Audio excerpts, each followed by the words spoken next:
Welcome one and welcome all. It's Tuesday, December 19th, 2023, 8:02 p.m. Central Standard Time. This is our final Blogging the Boys roundtable before Christmas, which means we are ready for the occasion. We are streaming this live on the Blogging the Boys YouTube channel, the Blogging the Boys Twitch channel, and the Blogging the Boys Facebook page. You can, of course, watch live on any one of these platforms or catch the rewatch on any one of these platforms at your own convenience. You can also listen to the show on the Blogging the Boys podcast network. Make sure to subscribe wherever you get your podcasts. Leave a rating, write a review. Also, make sure, obviously, to check out bloggingtheboys.com for the latest and greatest in the world of the Dallas Cowboys. If you access any kind of BTB content, odds are certain that you will see myself or the three horsemen who have joined me here this evening. My name is RJ Ochoa, and going in clockwise order, we start with one Anthony Catalina. Tony, your Italian heritage has been as high as I have ever seen it in the Tommy DeVito era.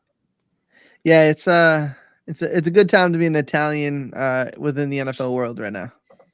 I just want you to know that my wife and I, we went to Sam's over the weekend, and you know how they have kind of the prepared meals. They had a penne vodka, and she was like, "Should we think about this?" I said, "Well, I'm not going to do that this way." You know what I mean? Like my first foray into the meal can't be like a slap it in the oven kind of thing. I hope you approve.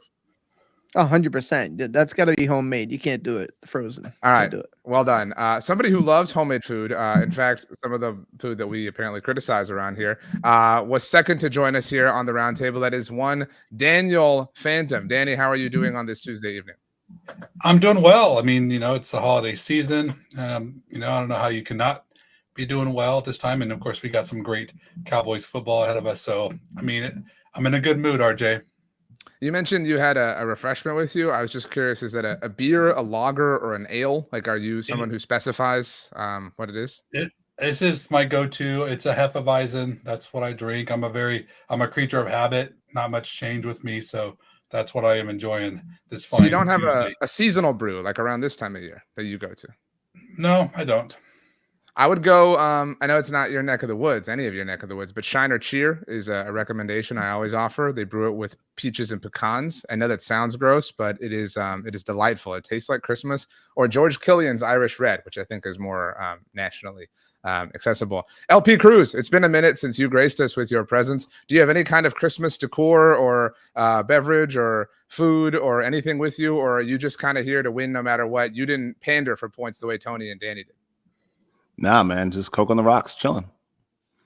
I respect that very much. Okay, let's get to our comment section here. We have a lot of great people who are with us and have been waiting for us to start. Watsamata says, Danny Phantom had a BTB article today breaking down all the playoff tiebreakers. It was bomb if you love those details. Danny has been obsessing over this for a while. He's been forecasting the situation that we now find ourselves in. We'll, of course, discuss that throughout the course of the roundtable. Kevin says, seasonal brews are for you young guys, RJ. Look, I mean, geez, what the hell kind of slight is that? I mean, it's the same way that you put decorations up inside your house. It's seasonal. It goes with, like, why do people eat or drink pumpkin things in the fall? Whatever. Anyway, Lonely Catman, Danny says, kudos to Danny with the Christmas flair. Let's see here. Tony, Kevin says Catalina in the correct spot tonight. You did show up first. So that kind of segues us into our game here tonight. You are all well familiar with the fact that it's a roundtable, the fact that points are handed out, the fact that there is a winner. I prepped each of our roundtablers tonight and let them know that it was a bit of a Christmas kind of episode. I'm a big fan of sitcoms, as are most people in the world, except for Tony, who doesn't believe in watching anything that people like. And generally speaking, Tony, when there's a popular show on television, there's always a Christmas episode, right? Like, the plot's a little bit unique. It's kind of not relative to the things they're building and the character arcs that they're developing over the course of the entire season. It's a Christmas episode. So do we have your seal of approval to continue with tonight's Christmas episode on the Blog on the Boys Roundtable? Absolutely. I love Christmas. Okay, so you all know that we update the scores throughout the roundtable. I have emojis for you tonight. Now, these were prepped for your order of arrival. I didn't, there's no favoritism here. Tony, you got here first. Danny second. LP third. Tony, you are represented by the Santa Claus emoji. You happen to wear the Santa hat, so that worked out well for you. Danny Phantom, you are the Christmas tree. Kind of stationary, but, not faced. You know what I mean? You can withstand the heavy winds of the Northwest, which is where you live. And LP, you are our snowman. How do you feel about that? It is cool with me, man. All good. Tony, if I had allowed you to pick, would you have gone with the Santa emoji? Definitely. Yeah, you got that right. Yeah, tonight's going to be a little bit more unique of a game, again, with a Christmas twist. And I felt like we had to have those kind of tokens, like those Monopoly pieces, if you will. Danny, when you play Monopoly, you strike me as somebody who always has to be the top hat. No, I'm offended by that. I don't know what you're even insinuating. The battleship. You're the battleship. You're always the battleship. Battleship, is that a piece? Wow, Danny. I mean, geez, you want to come here lecture us about the kinds of beers you can have and whatnot? You don't even know that the battleship. Is it like a modern version of Monopoly? I don't know. It's been a while since I played. So Battleship and Monopoly. Anyway, so DB Cooper says, fill me in on this +5 or point thing. I'm fairly new. Tony, could you explain it since you are pretty good at racking these up? Yeah, so basically, between the commenters and RJ, how he sees fit, we battle it out for points, and whoever has the most at the end wins. So make sure you're throwing +5s my way. Watsamata LP notes that he enjoys your level of decorating up. I love Christmas. Don't care for all the flair involved. So you nice and simple, kind of meets the eye. Kind of a clean look for your snowman overall vibe. Trey, in fact, says that you are the snowman. You like your Coke on the rocks. Is that Coca-Cola, in fact, in that solo cup? It sure is. Okay. All right. That's well said. Lonely Catman notes that I'm a fast talker. I can't help it. It's the way I roll. Anyway, Kevin, by the way, Danny says thimble all the way. Did you know that the thimble is? I did. Okay. Well, okay. There are a lot of points that I have to get to, obviously, here to catch us up, and I will get there. But Tony, since you don't know anything as far as pop culture or sitcoms are concerned, are you familiar with the song "The 12 Days of Christmas"? Yes, I am. Okay. So you know how they count down on the first day of Christmas, on the second day of Christmas. We're not going to do the on the second day, say the second and the first day, and on the fifth day, say the fifth, fourth. We're not going to do all that tonight. But we have 12 prompts here for you all this evening. Each one begins with kind of a Christmas theme. Christmas, whether it's a movie or a line or kind of a signature cliche stereotype of the Christmas season that, again, launches a question, a point, a discussion idea relative to the Dallas Cowboys. Danny, before we begin, can you please explain the state of the Cowboys and the playoff picture while I add up the points, just so we're all on the same page as we understand what we're entering here with the final 3 weeks of the regular season? Yeah, so real quickly, basically, obviously, the teams are tied right now. And although the Cowboys technically are in the lead, if both teams went out, that would not be the case because as you go through the tiebreakers, the first 4 would be a push, and the final one, the Eagles would win because of strength of schedule. Real quickly, head-to-head, division, common opponent, conference, and then strength of schedule. So what happened last night with the Seahawks game is now the Cowboys have some ability to win the middle 3, second, third, and fourth tiebreakers. And so basically we still need Philadelphia to lose. That has to happen. Any game, though. They can lose any game. Any game. That's correct. Any game.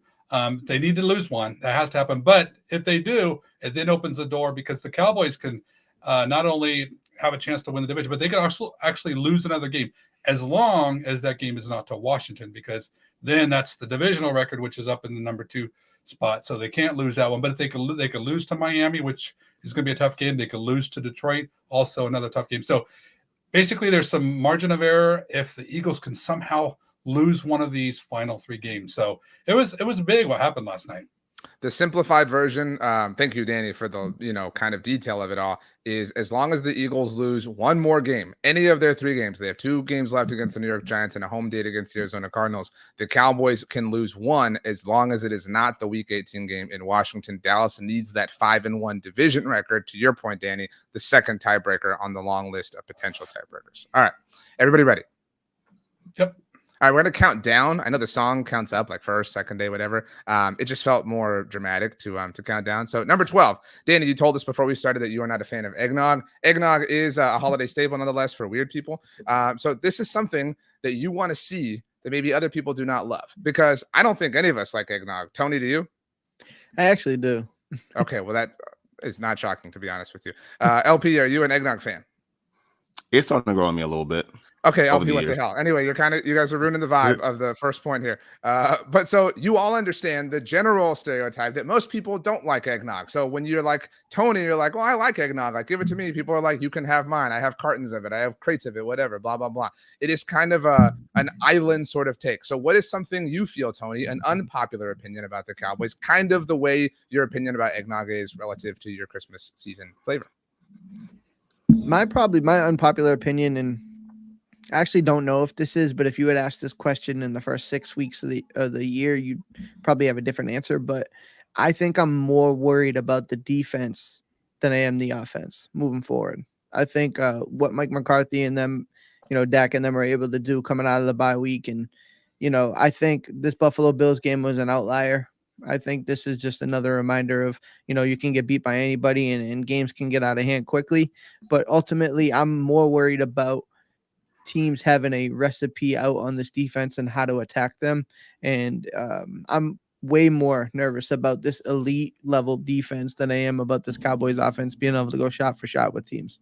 LP, I have kind of been leading the Dan Quinn is not immortal brigade, just because you know how it is. Anytime anything good happens, oh, that's Dan Quinn. Dan's the one in charge. Mike McCarthy's doing nothing. Dan Quinn's defense has been boat raced twice in their last 3 games. And to Tony's point, they're kind of starting to take on some serious water.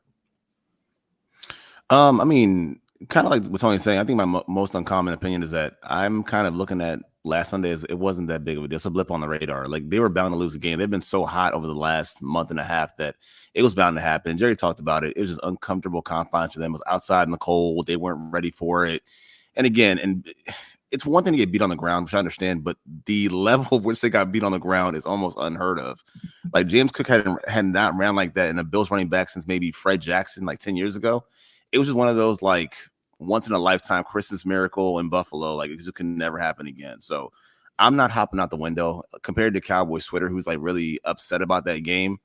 I've moved past it already. And based on how Danny was like laying it out for us, it wasn't the end of the world. And again, if you think it's a formula, okay, we'll figure it out once we're healthy again. Figure it out once we're at home playing in the playoff game. So that formula, okay. Buffalo got us one time. It's all right. I'm not fazed by it.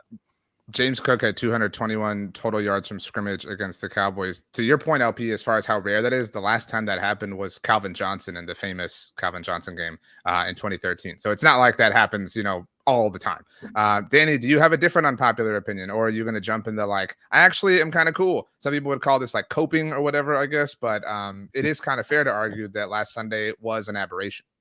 Well, it's sort of the same thing, but completely opposite, because I don't agree with kind of where you and Tony feel as far as this defense. I noticed Tony put elite in quotes, which I think is very, very appropriate, because this is not an elite defense. However, sometimes we get tricked into thinking it is. I mean, we've had this conversation before, but this Cowboys defense, if you look at who's out there playing, these are not elite players. So yeah, I mean, what happened was really bad, and I don't look at it as a situation to where like Dan Quinn is, he's doing a bad job. I think Dan Quinn has done a fantastic job, and I think especially when you look at what he's had to work with.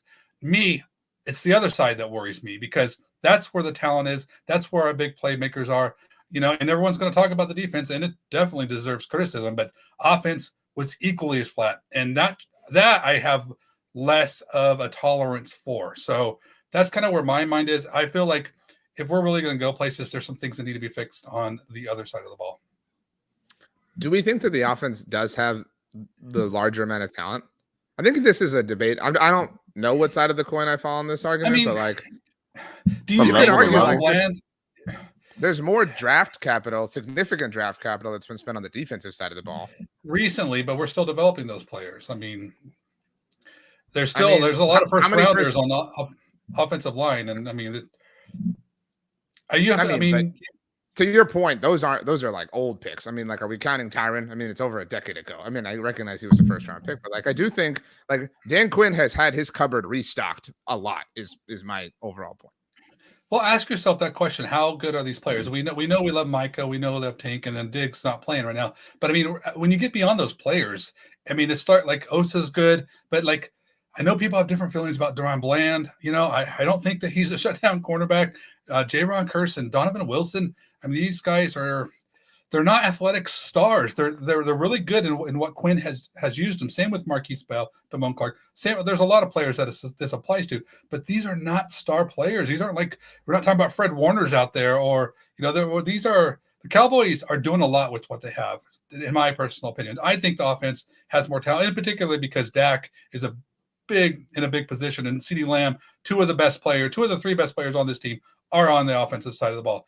I think we would all agree with that. But so that's why look at you, Brandon Cooks, Jake Ferguson, Tony Pollard. These are weapons. These are things that the offense should be rolling with. I mean, it's a little bit different when you're trying to rely on Damone Clarks and the Marquise Bells and Dono and J. Rons. And I mean, that's a tough ask. I mean, that's my opinion. I think this is a good defense. I don't think it's elite. And I think Dan Quinn has them playing really well most of the time. Tony, to that point, go ahead, LP. Sorry. So, I mean, what I was going to say was kind of to Dan's point. I don't think they're elite stars either. And I think they're kind of thin. I think at the second and third level, like something were to happen to Gilmore, they'd be in a bad spot. But I think they are set up in a formula with complement to the offensive game as well. Like, I think about a team like, let's say the Colts back in maybe 2007, where they were built on, hey, we're going to score points. We're going to make you pass and try to get back at the game. They're kind of smallish too. Like the linebackers were small. In this case, the safety linebackers are small. I think it's just, it fits to a formula and to a science they have to play to be successful. And that's kind of the key. And I just think Buffalo kind of got them in the right moment, I guess, because, they didn't capitalize early. The game kind of went away from them, and the penalties are what got them anyway, I think, to score off of that. So, I mean, I guess the unpopular take would be that they're not deep on the side of the ball in defense. Like, they're not deep on that side of the ball. Offensively, I think they're well equipped to handle maybe a loss or two. We'll see about Zach Martin and something like that. But I think on the other side of the ball, they're very, very thinned out, but they're playing to a science and to a formula that has to go their favor. So maybe that's the concern that Dan might have. But yeah, man, I'm not, again, I kind of see where it's at. And I'm not really flexed by it any kind of way. Tony, to wrap this up, this LP kind of set my point or my question up well to you. We talk about like talent, like there are multiple second contracts on the defensive side of the ball. Donovan Wilson is one of them. Kevin notes in the chat, linebackers clearly a problem. And Greg Olson was hounding this on the broadcast. They built it that way. Like that was by design. So like, I'm not attacking your point, Danny, but we can't be like, oh, well, they only have Marquise Bell to work with. That's what they wanted. Like that was the plan. And so like, we can't now sit here and be like, oh, woe is them because Marquise Bell's all they have to work with. This was the way they laid it out. Yeah, they talk about versatility. They talk about athletes. They talk about giving up size for some, sideline to sideline type ability. And then you meet a team who's like, okay, we'll just outmuscle you, right? Like, I don't know what the numbers are, but I saw a stat on X saying like the weight distribution between the Buffalo Bills offense versus the Cowboys defense was like staggering. It was like a 35-pound swing or something like that per player. Right. When you get a team that is able to just physically impose themselves, you find yourself in a real problem. Now, the what I said, and I actually tweeted this out, is I think it's an unpopular opinion, but I wonder if the Cowboys are better off doing the opposite of traditional wisdom and trying to take the ball every time and trying to score and set a tone, because they play much better with a lead than they do trying to chase it. And I think that was just another evidence of that fact this weekend. And I think Dan Quinn, he's cooking and he's buying his own ingredients. And if we don't like the product, we really got to look at like how they're putting it together right now. All right. We will see. Can eggnog be used in a dish like to cook? Is versatile? Does anybody know this? I mean, they advertise it. Like I hear commercials. They advertise like you can, but I don't know what they're doing. Okay. Well, that concludes eggnog as our 12 things of Christmas countdown. Number 11, mistletoe. LP, have you ever received a kiss under mistletoe? Nah. I don't think anybody has. I was talking about this with somebody else. Like nobody has ever like walked like at a Christmas party or event or something like that and been like, oh, we're both under mistletoe. Like, guess we have to kiss. Like that that's just like a myth, I guess, or an idea, whatever. But nevertheless, I've never had it nearby to do it. Like, like maybe like at a college party or something like that. Like I could see it happening. But again, nobody's ever at their like company holiday party. And they're like, oh, how'd the two of us find ourselves here? I mean, I don't know that would be appropriate ththis days. I mean, maybe back in the day. That's what I'm saying. Like it's so like random that this would ever happen. So like that this myth like has been developed over time is very strange to me because it seems incredibly impractical. But whatever, I agree with everything y'all said. But nevertheless, the generic idea of mistletoe, Danny, is that it represents opportunity. You find yourself under it with somebody else. You guys share a peck on the lips. All is good. You never know, what the future has in store for you. So what is an opportunity that the Cowboys have to do to see, to experience something special beyond the obvious of winning the Super Bowl? Like if you can isolate it to one sort of thing. To me, it's going to be Dak. It's going to be Dak and his continued, journey to get this MVP award, because I think he's still playing extremely well. And you mentioned mistletoe. McCarthy's kind of like a more of a kiss, keep it simple, stupid type of offense going on. Hey, I'm just trying to play the game, RJ. But I do think that there's some times where you just got to let Dak be Dak. And, we're going to face some tough defenses that are, the credit Buffalo for a fantastic job. They played extremely well. I mean, if you look at, it wasn't just their game plan. It was the players were just playing really well. And we're going to run into that. So there needs to be ways for the Cowboys to get their yards on offense. And to me, I just feel like it's all going to come back to Dak having to play hero ball. And I honestly think that I've seen enough to think that he's got it in him to do it. So that's something special to me. I think if the Cowboys are really going to have a chance, it's going to be because Prescott just shows the entire world that he is that guy. LP, I think that, Dak is kind of set up to be the hero, especially if we're all kind of right that the defense maybe not a lead or anything like that. It would lend for opportunities, at least for Dak to create some special memories. What is your opportunity, your special opportunity that you see in front of the Cowboys right now? I think Danny kind of took it from me, though, because I think we're all going to say Dak, right? If you ask a panel of 12 of us, we would say Dak, right? But not for just the awards and just Dak saving us and being the hero of things. Really, I think it's just the leadership aspect of it. Because I look at with the team that we're going up against in the division, across the pond, or at least up, wherever they're at. There's definitely a pond between them at some point. Yeah. Whatever, man, whatever. But I blame it on the juice. But anyway, man, the whole thing is like you look at the leadership based on the last couple of days. You look at AJ Brown going at fans on Twitter, which by the way is deserved, Tony. You look at, for example, what Hurts has said, after the game or whatever about their commitment. There's something happening.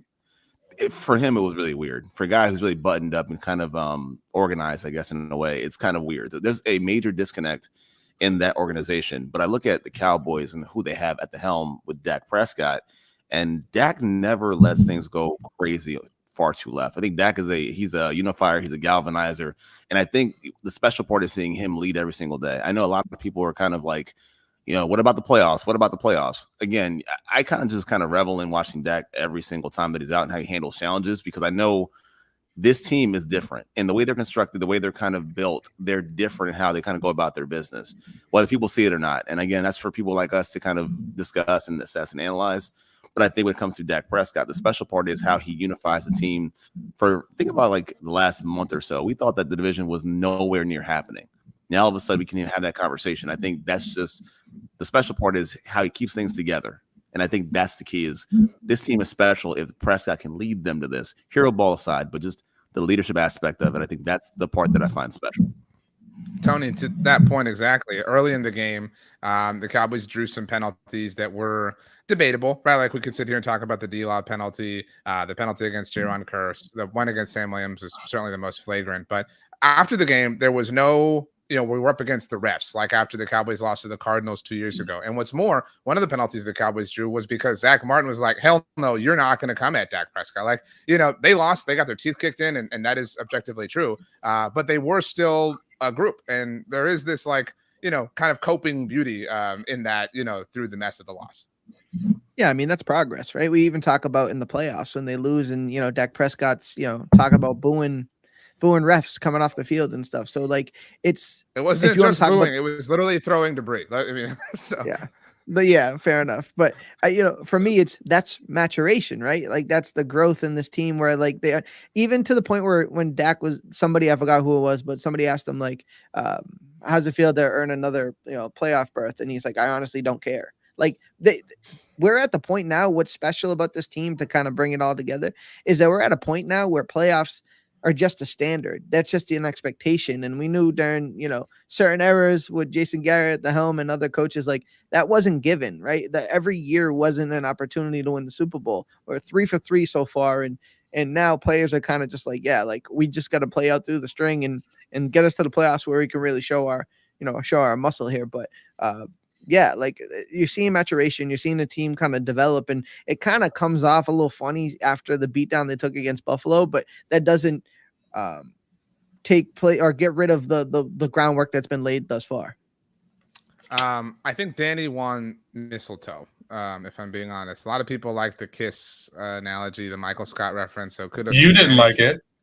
Well, I mean, no, but I'm a man of democracy. You know what I mean? Like I'm going to go with the votes. I mean, I'm not here to institute my will and order over everything else. I mean, that would be, what society would that kind of be for all of us to live and thrive in? LP, I think you won eggnog in retrospect. So the two of you have each taken a category, which means Tony, got to pick it up. I bet it's a bummer for you to not win eggnog. LP, you have experienced Christmas with children around. Definitely a different kind of thing, right? There's a little bit more energy and hecticness. Have you ever built a gingerbread house? Yeah, actually, I have. Okay. Well, then we're going to start with you. Number 10 on our 12 countdown is gingerbread houses. What is the least stable part of the Cowboys right now, in your opinion? Because, these sets that you buy from Target or the local grocery store or Costco, they're like, oh, this icing will totally hold this super heavy cardboard type of, gingerbread. It won't hold this. Like, what kind of, horrible bill of goods is this that you're selling us? Like, this is going to be ugly. It's going to fall apart. It's going to collect ants. This is a horrible idea. But nevertheless, LP, what is the least stable part of the Cowboys right now in your mind? First off, the gingerbread house never again at 5 and below. But yeah, don't recommend it. But for the Cowboys, I do think that it's their secondary depth, man. Honestly, that'll be tested. I think when I watch these games, and I almost wanted to say the O-line, but I think when I think about something were to happen to Gilmore, or we have to go into the depth at slot corner with Jordan Lewis, so I think is a fine slot corner.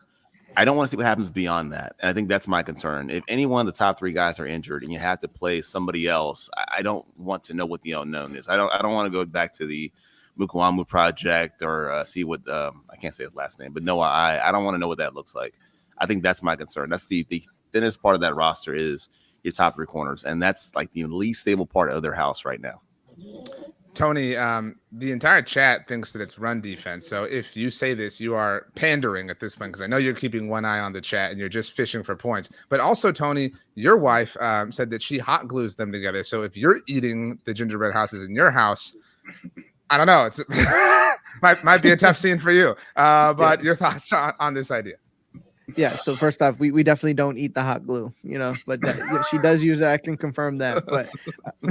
But no, I hate to pander it, and I hate the fact that all the listeners are so smart, but it is the run defense. I don't know how you could say that. And I mean, to LP's point, it's a great point. Like, it's obviously we're paper thin there, but after what we saw James Cook do, like, it's really hard to like sit here and say like that isn't what it is, right? That's the most, least stable part of this team is, can we stop anybody? I mean, hark back to the Rams playoff game when, we got overweight running backs running us over. So it's one of those things where like it's a challenge. And I think that has to be the answer, in my opinion. Okay, Danny, Tony officially pandered to the crowd. LP went out on a limb, which I respect. What direction are you going to take us in, Danny Phantom? I mean, honestly, this just writes itself, because it's absolutely the run defense. It's even the gingerbread. What is it? Run as fast as you can. Can't catch me on the gingerbread man. I mean, basically, that's what's happened on. That is what happened on Sunday, and that's the answer for sure. We now know what you were typing so quickly, Danny. You were looking up the lyrics. Absolutely, yeah. I would have totally butchered that had I not done that, for sure. But hey, you know what? It's better just to have the answer, right? But to speak with what LP said too, because I also agree with him. It's not just it's the back seven to me, and that involves the secondary, because it is like we saw Wanye go out there and play. He was missing tackles. We got a lot of just hybrid guys, just that are not linebackers. They can't take on those second level blocks from those linemen that are being pulled. I mean, Marquise Bell is just getting mauled. I mean, it's just terrible. And Donovan Wilson and Jaron Kearse, like those guys, but their lateral agility is just if they take the wrong angle, they're toast. That is definitely the least stable part. The Cowboys, they scheme themselves ways to kind of hide it, and Quinn's done a good job with some of the things he's done. We do get more people at the line of scrimmage to defend, but when you look at like the Niners and McCaffrey coming up, even the Dolphins this coming week with Mostert and A-Chain, and then the Lions the following week with Montgomery and Jamar Gibbs. I mean, this is scary. So I feel like the Cowboys, they got to get it figured out. And I've already talked about how I don't think that they have really strong resources in that area. So this could be something that it just gives them problems, and it's worrisome, especially on the heels of a huge letdown game this past Sunday. Yeah, like I'm a big fan of Jonathan Hankins, but it is kind of alarming that it's like, oh my gosh, Jonathan Hankins is out. Like massive, like the bat signals up in the air because of that. Like, the Cowboys need to figure that out. LP, props for, again, being a little bit creative here, zigging where literally everybody was zagging. So our point tally at this point in time, Tony, you've got 42 points. Danny with a lead at 54, LP 45. The gingerbread house topic winner was Danny, though. So you can put that feather in your head, Danny. That was well done. Danny's coming with the puns. Y'all got to understand, like, this is a Christmas episode. Like, the cheesier, the better in some respects. Okay, let's move on. Number 9, Tony, would you consider yourself to be a petty person? Definitely. Wow, respect on owning that. I think it's funny when people bring up that Rudolph had every right to be petty and be like, now you want me to help you out, like, because my nose shines, like I'm not doing this, man, like good luck. So that being said, Tony, Rudolph guides Santa in his sleigh, his one-horse open sleigh, although there are no horses throughout the world. Who is going to guide the Cowboys the rest of the way? Let's go non-Dak Prescott answers, because that kind of goes without saying. Fair enough. I mean, that was an easy answer, and obviously you got to pivot off of that. But I'm gonna lean on my superstars, right? I think Micah Parsons. I talked about it a few times on this show. He brings a different energy level when it calls for it. And sometimes I can backfire you, right? Sometimes you look at Micah Parsons on the field and he almost looks like disinterested. But when it's playoff time and it's, or it's the Eagles or some type of matchup, he just brings like a different intensity and different level. So as we get into the playoffs, whether it be a 5 seed, a 1 seed, 2 seed, whatever the case may be, I think Micah Parsons, DeMarcus Lawrence, those type of guys are going to bring the energy up, and they're going to need it, right? We saw an inspired team against Tampa Bay last year, and a team that obviously disappointed after playing the 49ers. But if you're going to lean on anybody in the most important month or 2 of the season, you got to lean on your superstars.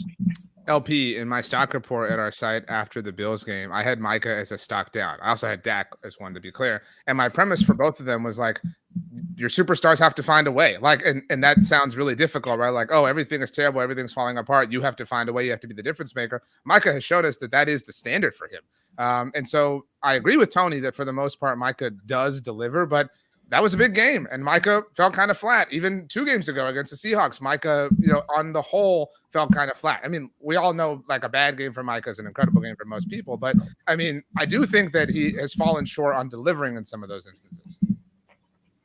I mean, I guess that's fair. But we see that things are in his control. Some things are not in his control. That game plan was not in his control. When you run the ball that much last week, I mean, what can he possibly do? He can't stop the run all by himself.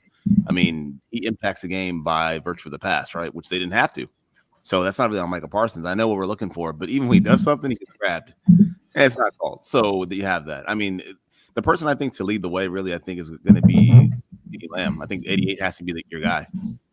For better or worse, your offense right now, your passing offense is CeeDee Lamb. Yeah, you have the bit players. You have your Blitzen and Comet and whatever with Jake Ferguson. Wow. LP. So you got one. Tell you I got to get one. But I mean, you have those guys to kind of play the role, right? Cooks, yeah, Ferguson. But let's be straight. Like, this rides and dies on CeeDee Lamb. So the more ways you get him involved at every level of the defense, whether it be the intermediate, the deep passing game, short, even in the backfield sometimes, like, that's your guy. You have to ride that Rudolph to whatever you want to go. Like, that's the guy. So I think the more he's part of the offense, I think I've seen like his target share is like around maybe like 25%, like in the last month or so. Make it 30, make it 31. Like, feed him the ball. You watch the game last night, say, oh, well, the ball goes to the same guys. Well, guess what? That's the formula. It should be like that. That's your guy. Danny, you're up next, although I really don't see the point, if I'm being honest with you. Just should we skip it?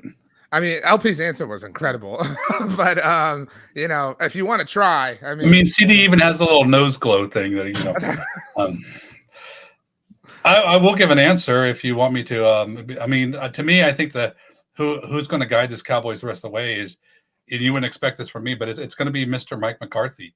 And I honestly think that he has an opportunity here to show some of his doubters. I don't know, maybe you guys. I've always had faith in him, but show some of his doubters that he has a game plan. He knows what he's doing. This is part of the process. He's not worried. He has confidence in his team. And it's going to come to fruition. It's going to work. He's going to lead this. I mean, we've seen good Cowboys teams before. These are good teams. I mean, they don't win as many games because you have injuries here and they have some issues going on. But the Cowboys have been good for a better part of a decade, and nothing's really different. So McCarthy has to make this different. He's got to, just make us one of the best teams and get us in there to where we have a fighting chance. It may not happen to where we're lifting the Lombardi Trophy, but give us a fighting chance. Go in there, have those guys play with fight. Cut back on these penalties. Make all the good in-game coaching decisions that he needs to make. There's a lot of that impacts the game. Figure things out. When the defensive coordinator is playing a certain way, take the easy stuff. Do other things. Work other parts. Be efficient. Don't accept defeat. And I just feel like McCarthy is the key to that. As much as it pains me to say that, I feel like we're only going to go as far as what this guy can help us do. And he's got to be able to use the playmakers, as Tony and CD and LP alluded to, definitely. But McCarthy's got to be the one that drives that and leading the way. So I'm choosing. He's given us a lot of reindeer games early on. We're making fun of him or whatever. I mean, definitely for sure. But I mean, he has his chance, on the big night to redeem himself. That's a great movie and a great Christmas movie that people don't often talk about. Reindeer Games with Ben Affleck and Charlize Theron. I think that this was a really close, round. Sorry, Tony, between LP and between Danny. I think I'm going to give it to LP. I mean, because again, citing the other reindeer was just a kind of incredible cherry on top. But cherry's also red, like Rudolph's nose. But I do think that CeeDee Lamb is kind of the drum line of the way the Cowboys will march forward. I forget the exact line, but when the drumline captain tells Nick Cannon, he's like, we're the heartbeat, we're the pulse of the band, whatever the case may be. Whereas Mike, to your point, Danny, is kind of the the horns. You know what I mean? Like they're the power of what's happening because Mike McCarthy's the head coach. But CeeDee is kind of the pulse of what's moving things on the field and has to be the physical and vertical extension of Dak Prescott because he's his superstar wide receiver. So great answers all the way around. Who would have thought, Tony, that answering Micah Parsons would have been the wrong way to go? Hey, you win some, you lose some. All right. Danny Phantom, when do you put the decorations away in your household? Oh, probably close to New Year's. I would say we're a bit. I like to get the maximum usage out of it, but at the same time, you got to get back to work and stuff. So I don't like to have that lingering. So around New Year's time. If you do it before New Year's, I think that's pretty gross. Like you got to at least leave the lights up, for, countdown, midnight, champagne, whatever you're doing, grapes, what is it? Black eyed peas, cabbage, whatever. It's got to be up for that. That's my point. Anyway, that being said, Danny, putting the decorations away, something is inevitable and are not looking forward to when it comes to the Dallas Cowboys. This can be anything you want. It could be as morose as losing in the playoffs, or it could be, the run defense is just going to be a problem and they're going to have to survive it, right? But something that you are forecasting as an inevitability. Yeah, and I think that will be a divisional round loss. I mean, I feel like Cowboys had some opportunities early to put themselves in a situation where they could win the division. They weren't able to capitalize on that, and they find themselves in a tough spot. I think it's really going to be crucial what happens these next 3 weeks, because I feel like it's really going to come down to whether winning the division, because if they don't, you're facing that San Francisco divisional game. And I think that's just, I mean, I don't know how you feel, but I just don't think the Cowboys are likely to win that one. It's possible, but it's certainly the odds are against them. But if you turn around and they can somehow get in that 2 or 3 seed and, they can maybe not have to face it, they can have a chance to actually get past the divisional round and then they're playing for the Super Bowl. I mean, you never know. So, to me, I just feel like what I've seen, I have concerns about this team.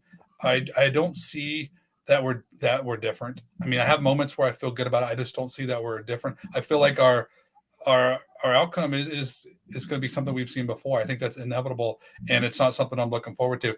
And we'll be back on a roundtable talking about people will either be hating on Dak or they'll be hating on McCarthy, and you have to pick which one that you don't like because they will not have come through when they needed to.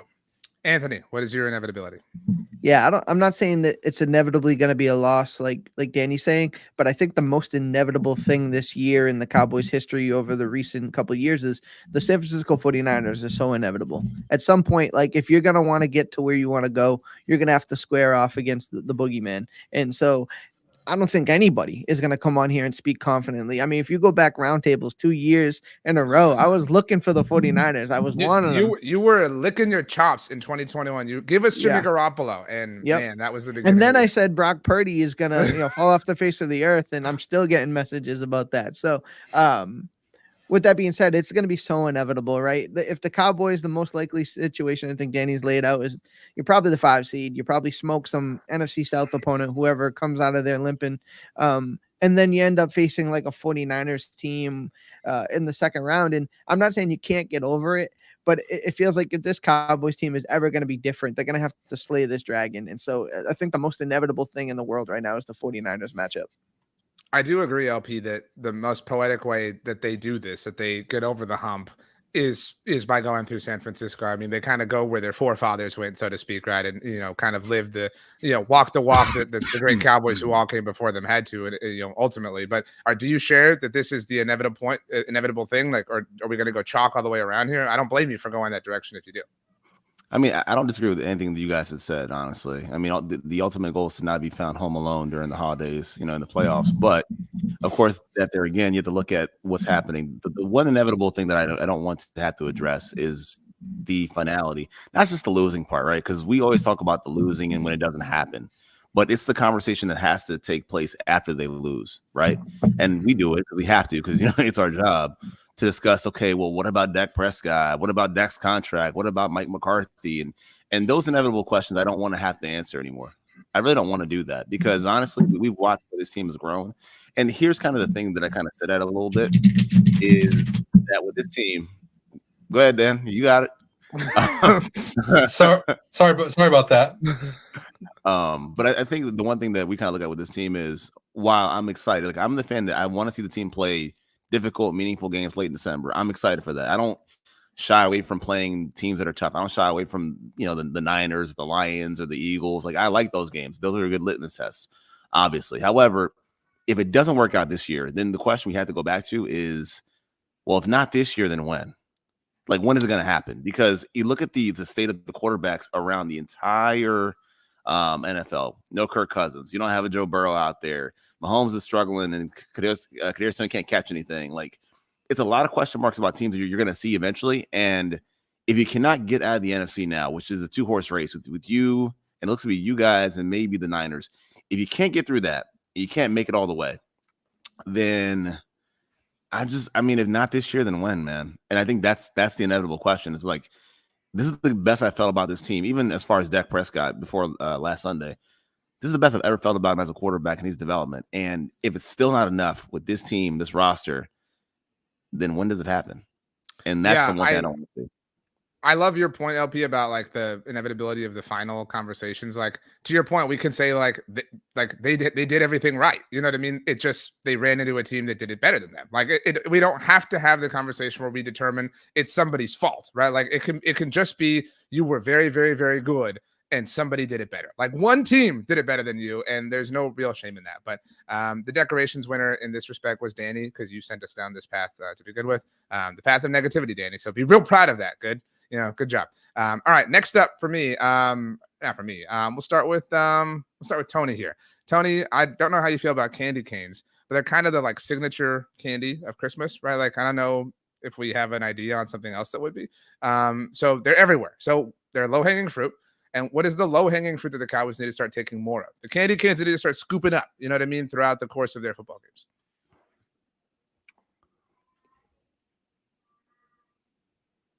I think the thing was cutting out a little bit there, but for me, the low hang. Am I?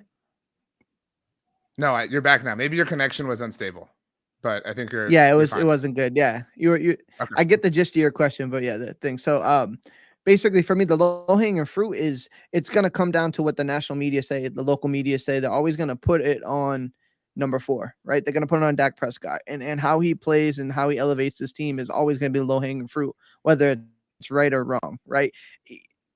I don't look for this day. It's just going to frustrate me beyond measure where, I'm not forecasting this. I really do think this is a team that can win the Super Bowl, even if that makes me naive. But I will say it's going to infuriate me if they lose and he throws for 350 yards, 3 touchdowns, and has like a 130 rating, right? And they still find a way to lose this game. And then it'll be guys like we shall not name on these national shows coming in and calling him a 3-letter word and saying he's not good. And those things are going to be super frustrating. So the low-hanging fruit is, I think, more than anybody on earth deserves and needs to win a Super Bowl, it's Dak Prescott. And I think the lowest hanging fruit possible is to get him over that hump so that the discourse can change in a positive manner. LP, I do think this is going to elicit the most wide-ranging responses, because Tony went with like low-hanging fruit in terms of just something that needs to happen, not some. I envision like something within games. But again, like that doesn't make Tony's answer wrong. But where are you going here? I mean, I think the lowest hanging fruit really would be to incorporate the tight ends more. That's it for me. Like as far as the offense goes, I think if you guys watched the game last week, we didn't get Ferguson involved till the second half. Yeah. And he's one of, I think, your better options. I think, so I look at the snap counts here over the last month or so, and he's actually out snapping the second and third receiver, or the third and fourth receiver, whoever that is, whether it's Michael Gallup or Jalen Tolbert or whomever's filling into the mix. Like he out snaps them tremendously. And we've seen now he's highly efficient. He's really quarterback friendly, can make plays after the catch. Like your lowest hanging fruit is probably your most quarterback friendly weapon, and that's Jake Ferguson. So I think if that's your disparity right there, there's your guy. I mean, we think about all of the easy things as far as, hey, the lowest hanging fruit is at 5 yards, first down, 1st and 5, drop back and throw the short curl route in the middle of the field. Like it used to be back with Tony and Witten. Like that's the easiest thing to get this team off schedule. Like it'll eliminate a lot of the holding penalties. It eliminates so much more by just saying, okay, I got a guy I can trust here on the early downs, get him involved also in the red zone. I think he's a good red zone tight end. I think Jake Ferguson is your lowest hanging fruit to stay on schedule, score points, and just elongate drives. Take the pressure off your team a little bit. So my guy's Jake Ferguson, JSAT Ferg. I think that's a great answer. When I wrote the question, I thought of Brandon Cooks. That was, but kind of same overall thought process and disposition. So well done, LP. Once again, Danny, I know you walked away for a second, but LP's kind of putting you in these bad spots here as far as answering questions. That's fine. What was Tony's answer? Tony's was winning Dak Prescott a Super Bowl. Tony, you can let me know if I characterized that poorly. Okay. To me, I feel like when you talk about low-hanging fruit, I think there's one obvious issue the Cowboys need to rectify. And strangely enough, you call this candy cane. So, it's all about the stripes. And I think the Cowboys need to fix the penalty issue. I mean, they shouldn't be leading the league in penalties. This is atrocious for a team that's supposed to be one of the better teams in the league. I know we talked about it last week on the roundtable about, you got to live with some of them. And I do agree with that. But there's just some of the things that are just completely inexcusable. They can't be happening. We're coming off a Buffalo game where the whole first half basically was just flipped on its end because of some penalties that really hurt the Cowboys.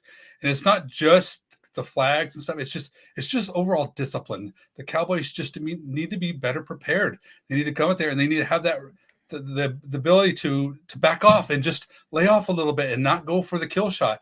And they do that, and I understand that's how they're made, and that we want that aggression, and it brings a lot of rewards. But if you want to get into postseason and these good teams, these things are going to kill you. These things will be the difference makers. So honestly, I mean, there's just too many of them on the tree. We all like candy canes, but just get rid of some of them. The Cowboys just need to cut it down a little bit. And I think that if they continue along this path, we're going to find ourselves, in another situation where we just have these self-inflicting wounds that we're just looking back thinking this is not what winning football teams do. So let me say, first of all, LP, go ahead. So I had a question for you guys about the penalties. And just an open question for everybody. Do you think the penalties are a byproduct of the bravado of the roster? Like, for example, right? Like I think about this team maybe 15 years ago with Ware and Romo and Witten. Like when teams talk trash, they didn't really talk back. Now when teams bark, they bark back, and sometimes they bite like Zach Martin does. I think this team's overall bravado and their attitude is way different than the team I've seen before, which I do kind of like a little bit. But I think that lends itself to being over aggressive at times. Like I think the offsides, for example, it's them thinking they have a free meal in that backfield and they get burnt for it. Like Geno Smith, for example. I do think the penalties are kind of tied, and why they won't change, Dan. they won't change because I think this team is so overconfident in their skill and they're trash talking. They're so, I think, proficient with that attitude is where the penalties kind of lie. I think that's kind of their makeup. I think you're taking the good with the bad in this case. I don't know if you guys feel the same way. No, I agree. And we talked, like I said, we talked about that very same thing last week. But I think that also part of it is the culture. I think the team knows that there's a little bit of leeway there. I mean, nobody is getting in any sort of, there's no accountability. I mean, don't get me wrong. You're not going to like take Micah Parsons off the field and stuff, but I do think you have to have some accountability. Mike McCarthy needs to be upset about this. He's really good about fixing things. Why can't he fix this? Why is this continue to be a problem? And I just feel like it's a mindset with the Cowboys, and it's just part of their makeup. And I don't think they care enough about it. It just doesn't feel like to me that they care about it. I mean, why do these penalties happen? And what you got to have the discipline to just back off and not be so aggressive. To me, I just feel like there's some type of accepted risk that we're just going to own, and I think that's a detriment to them. Tony? So I will say, for me, this is probably one of the bigger things that I have a problem with this team is this like unearned bravado, right? Like they haven't won anything, right? And so like when they go into the 49ers week and they're like, this is personal and this is a big game, and you can tell it means a lot to them. And you got literal like 49ers laughing at their locker room because it's just another game, and then they go and they knock the snots out of you, and they get this swagger about them like they've earned or won something. So like I would much rather a disciplined football team than a team who has to show you how great, tell you how great they are. I'd rather you just show it. So I think a lot of these penalties are just like dumb. You know what I mean? I know there were ticky tack, and there's some situations where you're like, why did they call that? You could have kept it in your pocket. But for me, it's like, why put yourself in these positions constantly? It's not a 2023 issue. This has been happening for years. Like there are a few guys on this team who have no problem coming online and telling you how great they are and defending their play. And it's just like, but like, I'd rather you just show us and do it minimalistically if that's what it takes. I agree with pieces of what you all said, but I disagree with pieces of what you all said as well. I do think I don't mean to say it's earned. Like I'm fine with this, but like they've earned it in the exact same way the 49ers have. Like, yes, the 49ers have beaten them in the playoffs, so like they've earned it more in that sense. But like, and they haven't won the Super Bowl. But like, what have the Niners won? Like, if that's like our measurement stick here, like they've won one more recently than the 49ers have, right? They've won the same amount of like legitimate hardware that all these 49ers players have, even the ones who did the Super Bowl 11 years ago have. I do think that it is part disposition, to your original point, LP. I do think it's part risk, to your point, Danny. I think the most like flagrant example that we see is like the Lane Johnson false start that everybody freaks out about, the Jason Kelsey adjustment of the ball as he's getting ready to snap it. Like you live with a penalty every 12 times because the other 11 you pick up a slight advantage in whatever sense you define that to be. So I'm not cool with it. I'm not fine with it, but I do think it is a change in philosophy or attitude, LP. They got bullied in 2021 in that wild card game against San Francisco. And they said that. They said they wanted to get tougher. They wanted to get rougher. What was DeMarcus Ware's quote that ESPN accidentally aired last week after they beat the Eagles, where he was like, we're just going to keep like punching them in the mouth over and over and over again? You can sit here and say it's corny or cheesy or whatever because they haven't earned it. But if that leads them to play the way they do, I mean, like it's hard. They have more wins than anybody except for the Kansas City Chiefs in the last 3 years in the regular season. Well, he says that, and then that exact same thing happens to them the following week. So I agree. It falls on. I'm not disagreeing at all with what you're saying. I think what you're saying is great. It's just like I would like the action to meet the words, and for them, I love that quote when Lawrence said it, and then you go and get smashed by the Bills, and it's like maybe not say that. But that's like saying, oh, I only want you to say things when it works. You know what I mean? Like that's just how it is. Like you're never going to bat 1,000. You know what I mean? I only want you to say it if you actually built like that. The 49ers can come out with the boombox. I know they haven't won anything, but they go out there and they impose their will. What had they won when they came out with the boombox though? Nothing. You know what I mean? Like they had won nothing at that moment in time. And I think there's nuance in it though. You know what I mean? Like I don't think anybody would confuse the Cowboys as a better football team than the 49ers. They have a bravado that would anybody shocked if they represented the conference in the Super Bowl this year. And then that, falls as a moot point. So yeah, I guess when you play this game, it's an emotionally charged game, and I believe there's a lot of emotion in it and confidence in it, much more than the X and O's as well. But like we've known for years that this Cowboys team does the talk thing, and the talk always ends up cheap, and we always end up in the same place. See, I disagree because Dak Prescott, shrugs, after a run against Seattle, and we're all sitting here like, you said you were petty, Tony. I love petty Dak. I love villain Dak. You know what I mean? Like, we can't say like we love it when it's working out in our favor, and because it's never going to work 100% of the time. Sometimes you run into a bigger villain on some days, and that happened in Buffalo. Again, I'm not saying I'm cool with this. I'm just, answering the question. It is a unique thing. So good job, LP, for, igniting a tangential discussion. We still have some topics that we got to kind of fly through, just so y'all are aware. The Candy Canes winner, Danny, you're splitting this one with Watsamata, because Watsamata was the first person to bring up penalties in the chat. Nice. You took the low-hanging fruit, which the Candy Canes were. So shout out to Watsamata for being the very first. Now, here's the thing. The score, as things stand, Tony 81, Danny 80, LP 79. But, and I got to scroll up a little bit here, we had a comment from Skylar who said, hey guys, I don't have time for the roundtable. Today wanted to drop in and remind everyone to like and subscribe. BTB works hard. And then said, also my birthday is the 22nd. So happy birthday to you, to Skylar. And to give that glorious host RJ Ochoa a plus/minus 22-point token to use. Merry Christmas, you filthy animals. I'll catch the rerun on Spotify. This may shock people, but I am going to give my 22-point token to who do you think, Tony? If I know you, it ain't me. It is to you, Tony, because you stood tall. You and I were going back and forth on the penalty thing. I respect that you're here to win. You don't care what it costs. You want to get your points out, and you want to make sure that you're authentic. So you picked up 22 points right there. You have Skylar to thank for it. All right. LP, you referenced it. I just referenced it. Skylar referenced it. Home Alone is our prompt for number 6. And again, we do got to kind of fly through these last 6. We're halfway through. What are we forgetting about right now, LP? Kate, the whole crew, they forgot Kevin at home. What are we forgetting about right now? That's a good question. What is this team disregarding and lacking?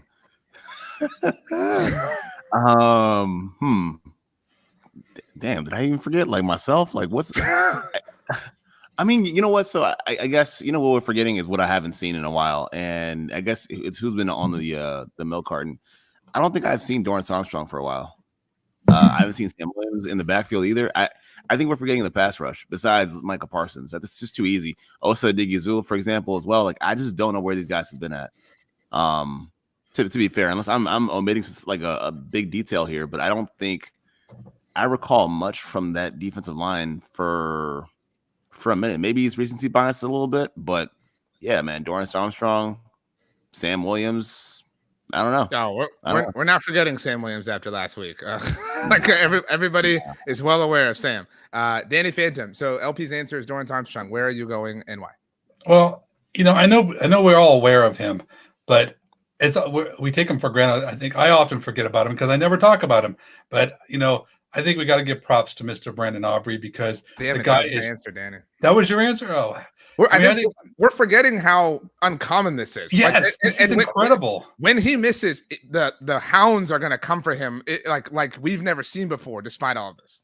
Yeah, I mean, I can't remember. I don't think there's been a season where, we go into the season with so much concern about our kicker, and then they turn around and do this. I mean, this guy is just phenomenal, and I was worried he was going to miss one in this bad weather. The guy, whenever he comes out there, it's just right down the middle. I mean, what he did the game before was just, I mean, I don't even have words for it because that's just, I mean, the Cowboys, they basically have struck a gold mine, kind of like the Home Alone, series. That was just a huge success, and I think that honestly, we all know he's great, but it's just easy to just forget about it. And then he trots on the field like, oh yeah, guess what? We're going to make a field goal here because it's going to be right down the middle. So that's my answer. Tony, to be fair, you not forget about it. But that's why my answer was we're forgetting how uncommon this is. Like that it was a specific thing associated with him. But Danny still got points nonetheless. Tony, you're lucky you got that 22-point token because it's going to be really hard to follow Danny in this respect. Yeah, for sure. And I'm gonna take a wider picture view at this. I think this is more of a conversation for like the fans and just us as a reminder. Like you win 5 straight games and then you get blown up by the Buffalo Bills. I think what we're forgetting, what gets lost in the hysteria of the Monday morning, Tuesday morning type stuff is this is still a good football team, right? Like I don't know what you guys' timeline looks like, but if it's anything like mine, we're back to panic mode, right? Like the 5 weeks prior didn't just happen. Like the Eagles, 20-point win didn't happen. Let's not forget that football is a funny sport, right? You can play a game 10 times and have 10 different outcomes and play the same opponent.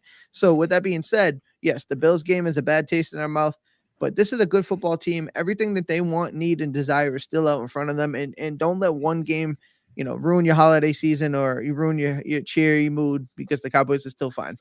To your point, Tony, you can even lose that game and feel like the sky is falling. And then another game that you're not even involved in can completely and totally break your way, like the Eagles game did on Monday night. I think I speak for all of us in that relit, like nobody wanted to, like, I hope they did around here, but nobody wanted to like listen to any podcasts or, read any articles. Cause on Monday it's like, I don't want any of it. But on Tuesday, it's like, we're back. I need to read Danny Phantom's article with all the tiebreaker scenarios as far as how the Cowboys are in on this. Sports are funny in that sense. Okay.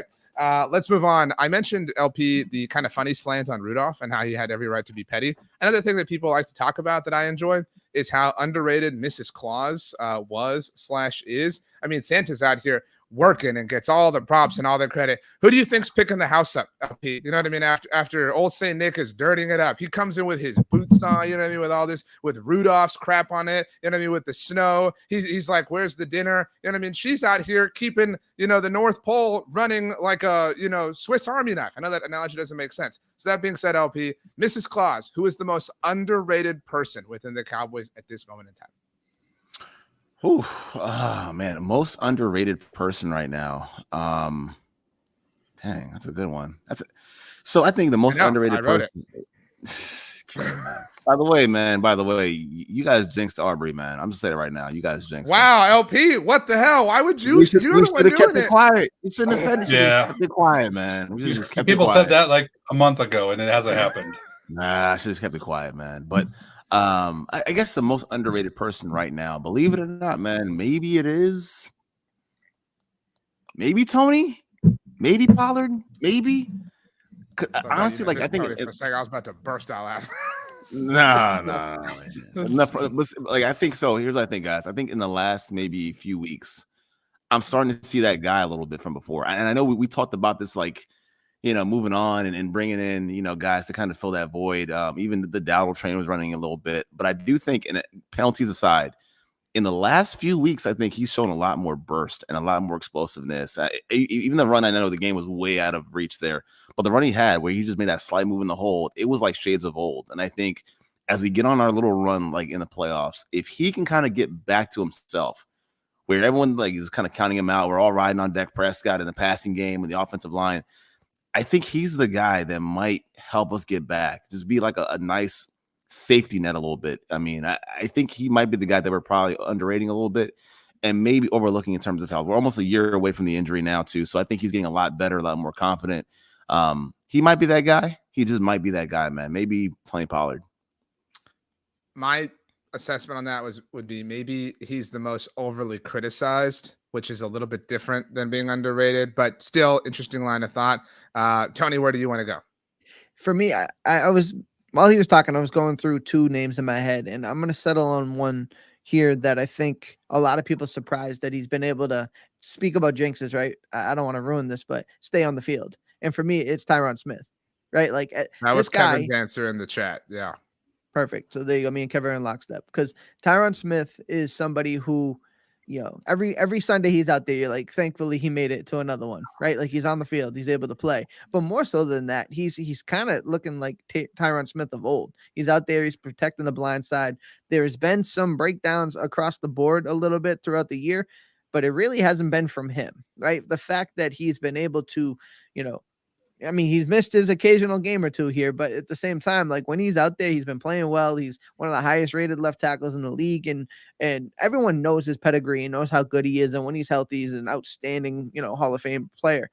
But I think he gets forgot about in the grand scheme because A, it's offensive line, so they don't talk about it unless you're doing something wrong. And two, like people, when he was playing right tackle last year and he's unhealthy, like people are talking about get rid of this guy. People are talking about it's time to move on. Have Tyler Smith the left tackle. Let's start the future now. And I don't think anybody is saying that at all now. Respect to the Cowboys coaching staff too for just saying doesn't need to practice. Like that's it. Like that seemed to be the key that unlocked everything. Danny Phantom, who is underrated in your opinion? So I'm actually going to go with Jonathan Hankins. That's And the man of the hour. Good answer.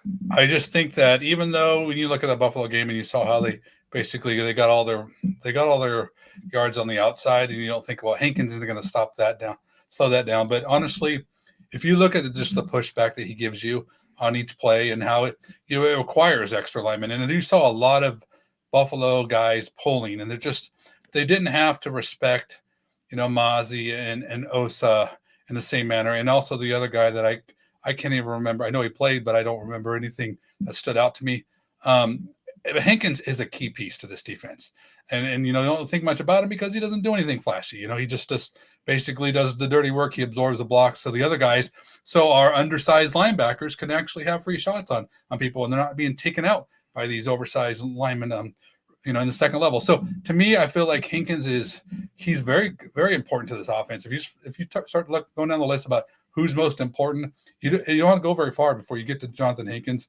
The Cowboys had one of their worst run defenses games of the year, and of course Hankins is not in, so you could easily try to sell it that way. I still think it would have been a tough on us either way, but absolutely he is crucial to this defense. LP, you mentioned in our chat that Al Harris certainly could command some votes here. I do think Al's getting he's underrated still, but getting some love finally, which is very good to see. Obviously the work he's done. I think that goes without saying. I also think John Fossil. I think John Fossil deserves a lot of credit. I know McCarthy chewed him out or whatever for the Sam Williams situation, but like the special teams group has, I wouldn't say swung games, but it's been seismic, and that's important. Okay, we need to kind of blitz through these last ones here. I actually kind of thought like we would be in trouble because 12 is a lot, but we had to try. So that being said, this next answer, you each only get 5 words to answer it. All right, next one. 5 words. That's it.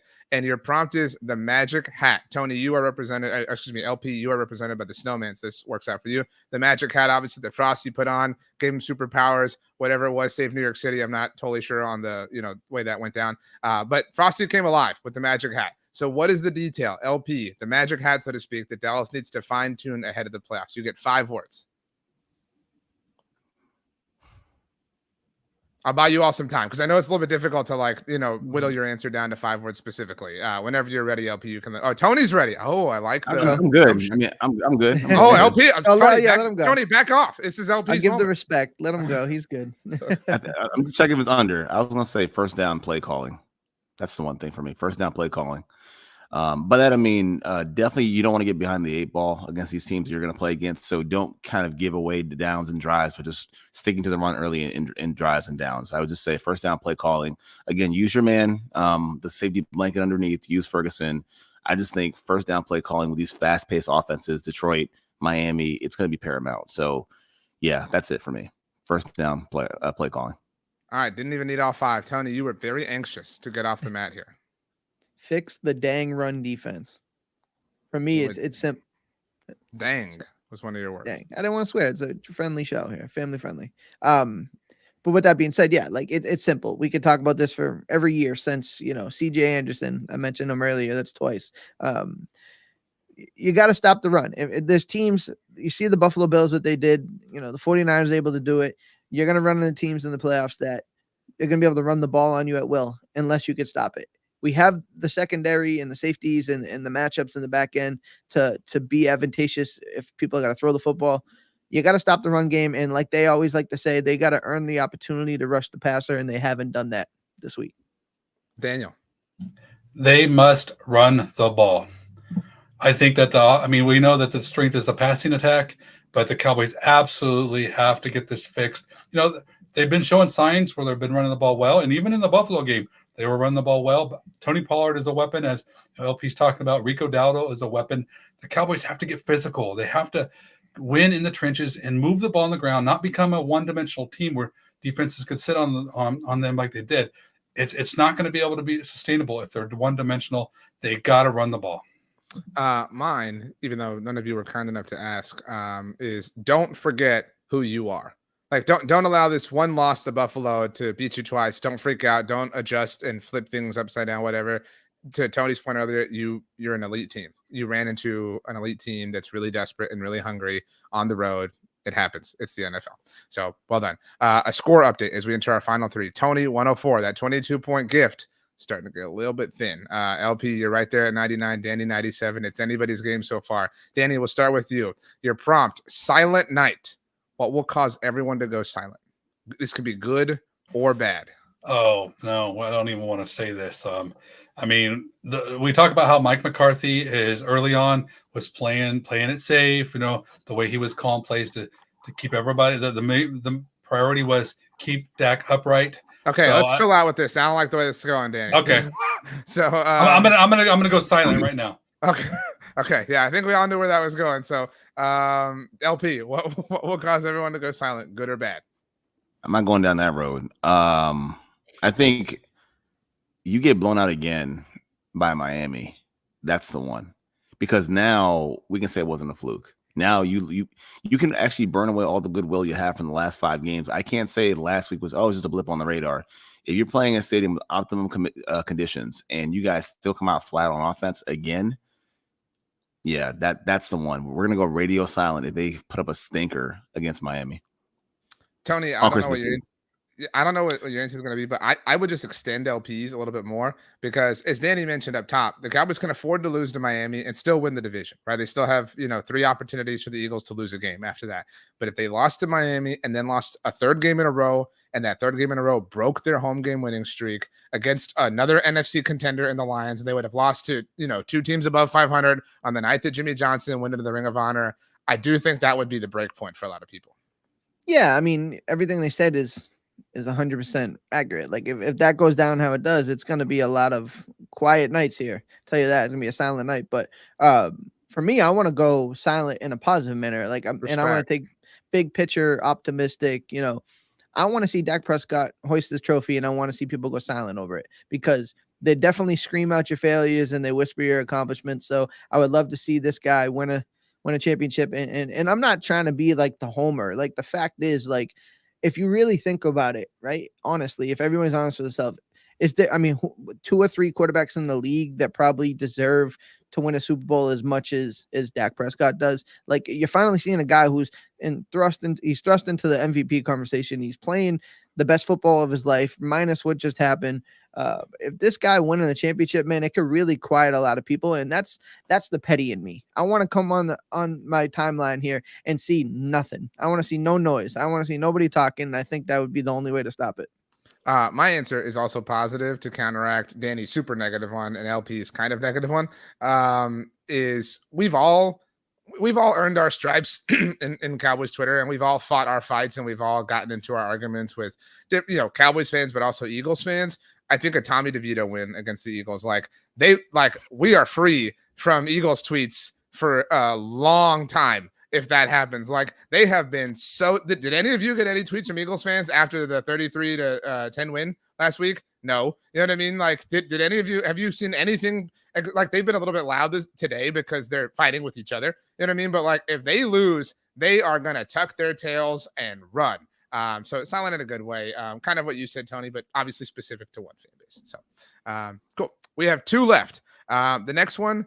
I hate when local sports radio stations do this because it's super low-hanging fruit, and sometimes that annoys me. But that being said, Die Hard, I don't care if you classify it as a Christmas movie or not, Tony. But it is a divisive thing. It does generate sports talk segments around this time of year. So in a similar vein, what is the most divisive Cowboys thing going on right now? Something that divides Cowboys fans from one another. I think you're going to agree with me because I thought of you as soon as you asked this question. I think that makes sense because I was literally talking and asking the question. Right. So, but you've been banging the drum for this, and it's the discourse about Dan Quinn. The discourse between where is the disparity of blame to credit. It just seems like it's skewed, right? Like you've said it, and I'll continue to say it. When it's good, we're chanting Dan Quinn's name. When it's bad, we're asking why Mike McCarthy would do that. Why would Mike McCarthy let this happen? And then like the Cowboys win a big game, and it's like, look at Dan Quinn, man. He won't be here next year. He'll be a head coach somewhere else. And it's just like the discourse is not rooted in like reality, right? He's Teflon, dude. He has the greatest gig in the world. He really does. Gotti. Yeah, honest to God. I feel like you guys don't know how good this guy is. He is good. I'm just Nobody's discrediting Yeah, that. my beef. Is it really decisive? Are there other people like you guys who really feel this way? No, I mean, he really, and I don't have any ill will against Dan Quinn. And I hate that I have to, kind of just provide balance for the force. But I mean, like, to Tony's point, I mean, the Cowboys blow out the Eagles. Did you see this? Dan Quinn didn't allow a single offensive touchdown. He was so mighty, despite the fact that a week before they didn't force a single punt. And then a week later, they would get literally run all over by James Cook. But like, nobody's sitting here, talking about how Dan Quinn's got to go. If the Cowboys don't reach the NFC Championship game, they got to fire Dan Quinn. Tony. No, to further your point, like all I've heard about is John Fossil getting chewed out this week, right? And it wasn't John Fossil's defense that gave up like 240 rushing yards. Like it's Dan Quinn's, and he walks in like, hey guys, you know what I mean? He comes in the office, grabs a cup of coffee, and he got a backwards hat and some Jordans on, and everything's good. It's almost as if he's assembled this top 10 defense over the last 3 years. The Cowboys have literally the best offense in the NFL. I have to win this segment just for this discourse right here. Like, this is exactly my point proven. I think it's just this discourse. I don't even know if there are more like this, because I don't feel like this is even a real issue. LP, it happens once in a blue moon when the Cowboys defense doesn't play well. But blue moon might be what's in your glass, Danny. But LP, where do you stand here? Because this is I've been carrying the water for this take for a while. As Tony kind of inferred, Danny is Team Quinn and hates McCarthy to the kind of point, I think in an overall sense. But so is the criticism fair? Is Tony's point fair that there is kind of a lack of criticism, and anytime you bring up criticism, people get upset about it? I think really for me it's based on what this defense was just a few years ago. I mean, that defense was atrocious just 3 years ago, man. And I think you can do a lot Quinn's worse defense? than Dan Quinn. No, I'm talking about the Nolan defense. Oh, okay. All right. Just making defense, sure. Right? So, I mean, by that measure,ment I think Mike McCarthy has way outperformed his predecessor in the exact same way that Dan Quinn has. And I don't disagree either, man. I'm totally fine with where the team is, like where they are right now and their consistency. Like they're going to win 12 games for the third year in a row with both guys at the helm, with Quinn and McCarthy. I'm not like the discourse with them guys. Like I'm fine with them. Maybe I'm on the wrong neighborhood on Twitter or whatever. Maybe I'm on the wrong side of the street. LB just likes everybody and wants to be nice to everybody. I didn't say that, but I mean, I might live in the burbs and Twitter. I don't see that stuff going on. Like I have no issue with the head coach or the defensive coordinator. The defense is constructed based on the talent and the skill level he has. Now, maybe if we had Overshawn, it'd be a different story. If we had LVE still, it'd be a different story with how they're constructed. But again, he can't control that. Like the pieces are the pieces. Like, yo, I'm building the building based on the materials you guys gave me. This is all that I have. This is the budget I have to work with. This is what I got. Like I understand why it's not optimum. I get it with Quinn. I understand McCarthy. Even the way the team is kind of, I guess, in some ways they plateau at times, in some way they peak. I can live with it. And the most divisive thing with this team is let's not beat around the bush here. We know what it is. It's the quarterback. Right? We know. I mean, hey, low hanging fruit. I'm just saying that's the only thing I find that's divisive is the quarterback. Nothing else. Like nothing else. They lose last week, and the team got gashed for almost 200 some yards. Josh Allen threw for 94 yards, and the only thing that I saw on my side of Twitter was, well, Dak Prescott once again lost a bad game, and I'm like, are we watching the same game anymore? Like that's the part that I don't quite understand. I agree with you. I mean, go ahead. Sorry, finish, LP. Like, you're good. I'm just saying the lightning rod for critique with this team is always the quarterback. And again, like Tony said before, the guy you want to see win out of pettiness is Dak Prescott, because every single thing wrong with this team for the last 30 years somehow is at the feet of one guy who wasn't even here. So it's Dak, man. I'm sorry, guys. It's Dak for me. That's and fair. I'll leave it at that. I do think he's more divisive as far as like non-Cowboys fans are concerned, like once you start to involve them in the conversation. But I do think that if you're just talking about a room full of Cowboys fans, I think for the most part, you have some bad apples, but I think for the most part, most people appreciate Dak at this point. Danny, do you have a suggestion for the most divisive thing among the Cowboys right now that isn't properly assessing Dan Quinn or Dak Prescott? No, I mean, I think it's very clear that it's Dak Prescott. I mean, we all know it. I feel like it's decisive because people don't fully understand just how good of a quarterback he is. So you have people that do understand and people that don't. So to me, a lot of that is just noise. I don't really think it's a decisive issue. So no, but I do think that obviously it's what people talk about. I don't even really have any more words about the Quinn thing. I find that a little bit silly, to be quite honest.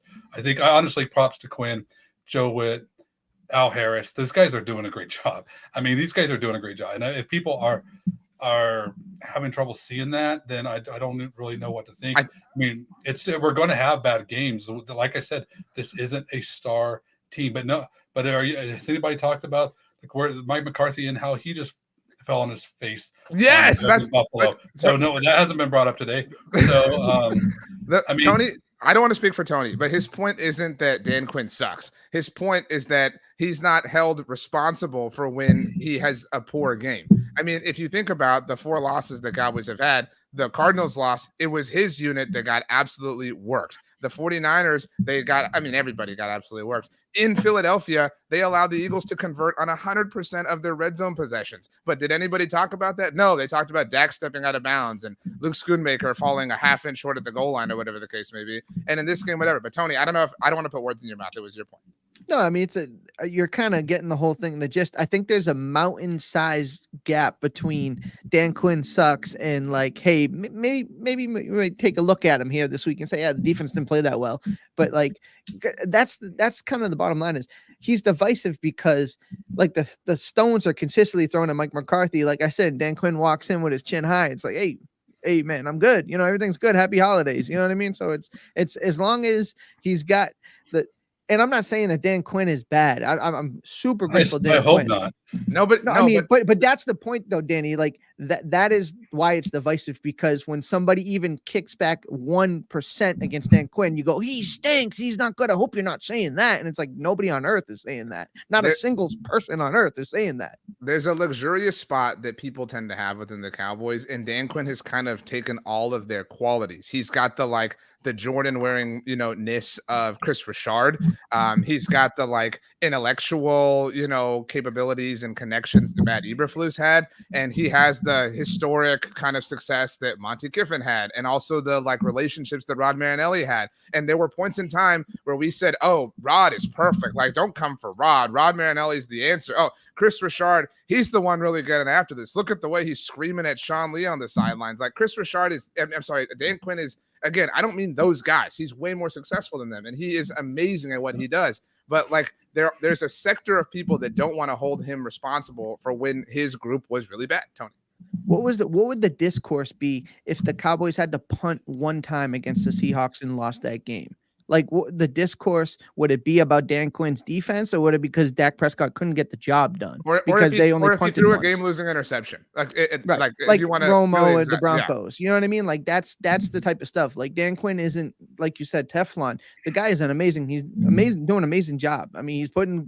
drafts together. These guys are playing well, but at the same time, it's okay to bring up some head scratching things every once in a while and not say that he's terrible. Let me just give you this little thing. When Prescott has a bad game, and he does, then I think it's important when people start to say he's a bad quarterback and they start to be critical about he just doesn't have it this year or there's issues. How do you respond to that? Do you respond about it as like, you know what, these people see the whole picture? Do they not understand that Prescott's a good quarterback? Or do you actually start think that maybe there's some valid points to this? So, I mean, all I ask is you look at the whole body of work and everything. And I honestly think it tells the story itself. And that's why I'm different with McCarthy, because he tells a different story and the history that he has versus what Dan Quinn has. So, I mean, I'm critical of Quinn when he does things. I write about good things McCarthy does, bad things Quinn does. But I just don't want us to be trying to deflect from McCarthy by trying to throw stuff over on Quinn. And I think to me, that's I don't like when people do. I think that's just kind of misleading. And I mean, Quinn has done a lot for this. McCarthy wouldn't even be the Cowboys head coach if Quinn hadn't showed up. I feel strongly about that. That's so unfair to Mike McCarthy. That's taking away. The dude has had more success than anyone in a quarter century, and we're acting like, oh man, and it can be true that they're both really good, but that's kind of our point. It could be true that they both are at fault, but the conversation never really ends up that way. And I don't mean to pluck random conversations from the internet, but the conversation about the Buffalo loss, for the most part, is, oh, McCarthy's so stupid for not challenging the Stephon Diggs fumble. Oh man, McCarthy's play calling sucks. That's true. It is true. It's also true that Dan Quinn got worked, by an offense that didn't have to rely on their MVP quarterback at all. But that's not the headline. even though we're sitting here and saying that Dan Quinn is equally responsible for all the success that the Cowboys have had, but he flies under the radar as far as criticism. That's Tony's point. That's pretty much the whole point, right? Like, I'll give Dan Quinn his flowers. Like, I'm just internally grateful, like I said, but like, it's okay to have some discourse, right? Like, I don't see anybody saying that Dan Quinn should be fired. I don't think that's the conversation. I don't think anybody's talking an absurd amount about Dan Quinn. The conversation is fire McCarthy and promote Dan Quinn. That's right. the kind of generalness. But okay, let's close things out in a positive way. Now, I'm going to let you all know that I had never seen this movie until last year. And my wife and I made the mistake of starting it at like 10 o'clock. And I didn't know it was like a 3.5 hour movie. It's a Wonderful Life. Have you all seen this movie? Mm-mm. Wow. Danny, Tony, you've seen it. Course, okay. yeah. Okay. The movie is effectively about a man who discovers what his life would be like if he never existed, or rather what his family's life and how important he is to them, how valuable his life is. And he gets to see that it is a wonderful life. It's a great, kind of holiday message, et cetera, et cetera. So that being said, and this is perfect after we all just kind of bickered for 15 minutes. LP, we'll start with you. It's a Wonderful Life. What Cowboys perspective do we all need right now? This team very much has their goals set ahead of them, man.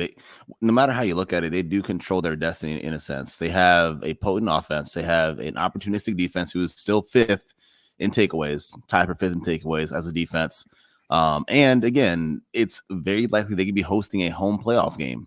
And to be the man, you got to beat the man. So I'm excited about what this team has. They can win a home playoff game for sure because they're undefeated at home at this present moment in time. They will have to go on the road, I'm pretty sure, either to the Niners, perhaps, and have to slay that dragon, which, again, if they do, then it looks like they're in the driver's seat to win the whole thing. So I'm optimistic, man. I'm really actually optimistic about where this team sits right now. So that's it. Danny. For me, I think it's because I think it's highly likely that the Cowboys do have to go on the road to win. Beating Miami this week is super important because it's the one thing they have yet to check off their list is to beat a good team on the road. The Cowboys haven't done that, and I don't know where you guys are thinking about this, but I'm scared of this game. It's going to be a tough game. So if the Cowboys can respond to what we saw last week and come back and beat a very good Miami team on the road, I really feel like that is going to just kind of make us feel more, a lot better about the holiday season. And it's like this team can do this, and I really think that's what we all need right now. Tony. For me, is I just want to think about it again. I've gone big picture a lot here this episode, but I'm going to stay there. The big picture is to understand that the Cowboys, Mike McCarthy, Dak Prescott, this group, this nucleus is doing something we haven't seen in over a decade and a half, right? Like, we're consistent playoff contenders, fighting in the fight, having a chance. And I want people to just enjoy the ride, right? The perspective is you could look and win 5 straight games and then have a stinker against the Bills and understand that that is not the end all be all, right? So take in this holiday season, understand that, yes, I'm there with Danny. This Miami game has been the game that I've talked about all year as it scares me. Like that 49ers tree, Mike McDaniel, I have a massive amount of respect. They have speed for days, and they could lose this game, right? But I think a Cowboys team can go out there and respond and find a way to win this game. But regardless of all that, understand that this is a good football team and we do have a chance to do something special. Just enjoy it one game at a time and let the chips fall as they may. I think that was good. That was the right question to end on. So shout out to me for constructing it that way, obviously. Also shout out to me for the good questions. Also shout out to you all for the kind of, great back and forth. It's always fun to do these, but more fun around the holidays, especially to do it amongst friends, which we all are. Are we ready to unveil who won the roundtable? Danny, who was your prediction? I haven't seen the scoreboard in a long time, so I know, don't it's know. Mystery. I'm not sure. I don't have a LP. prediction. Who do you think won it? I'm going to say Tony with a plus 22 ticket. Tony, who do you think won it? I really hope I don't Dan Quinn it here in the Super Bowl. Okay. We have a record score. Your final answers were all very important lessons, I think, to kind of take away kind of the overall theme of this evening. I appreciate all of you going along. These gentlemen did not have any idea what the prompts were. That was all off the cuff from them. So well done. Phenomenal job and effort by all three of you. But that being said, there can only be one winner, and it is Santa Claus himself with 178 points, a new what is Tony wearing roundtable record. Danny 575, LP 576. Our winner is Tony Catalina. I'm so sad that the podcast audience can't see what you're wearing, Tony. Can you please describe that and also how cocky you were to have them ready in the event that you won? I had this locked up. You know what? If I didn't win, nobody would ever seen these. These would have never seen the light of day. But these nice stunner shades with the Christmas lights, shout out to Dollar Tree. But happy holidays, and I'm happy to take a W. Danny, I really thought about giving you the win, but I thought that Tony needed something in his life, given that he's eating hot glue. I mean, every holiday season with his gingerbread, apparently. Honestly, I was ready to throw the challenge flag because I thought I was dominating, winning a lot of the early categories. But after Tony, pulling the Sharpie out of his sock, here to celebrate. So, I mean, props to him. I think that was a slam dunk right there. So congrats to Mr. Catalina. LP, some people would classify this as pretty arrogant to show up with the glass. They weren't even in his pocket. They were clearly they were right within arm's reach for him all night long. That's what he thinks of you, LP, is that this was that locked up. I can't even hate, man. That's like a top 10 end zone celebration, man. That's cool. That's the sign in the snow. That's the Sharpie marker. That's the rowboat thing, man. That's just awesome, man. Tony, that's what's up, man. Happy holidays, fellas. I can't wait for Tony's Twitter preview. Cell phone, Joe Horn's cell phone. Kevin said that's Joe Horn with the cell phone. David said it's the turkey leg power move. So you're Dak and Cavante Turpin. Tony, because you won, because you're clearly feeling festive. This was obviously based around the 12 days of Christmas. I'd like you to sing us and count us down from the 5 days of Christmas. So on the 5th day of Christmas, all the way down to 1. Please give it to us in your best ho ho ho sort of voice. I really don't know it. Like that, I can't recite it. The 5th day of Christmas is 5 golden rings. The 4th day of Christmas is 4 French hens, right? The third day of thank you. Yeah, Danny, you definitely had no problem Googling lyrics tonight. The 3rd day of Christmas is 3. I think 3 is French hens. Right? 4 is French 4 is calling birds, 3 French hens, 2 turtle doves. Okay, wait, hold on. Let's let Danny. Wait, this one doesn't count. This one doesn't count, Tony. No, he had it.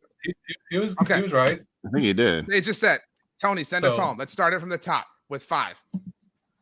5 gold rings. No, you want me to start from the top? You got to set me up so I can get it going. We'll all set you up. 5 golden rings.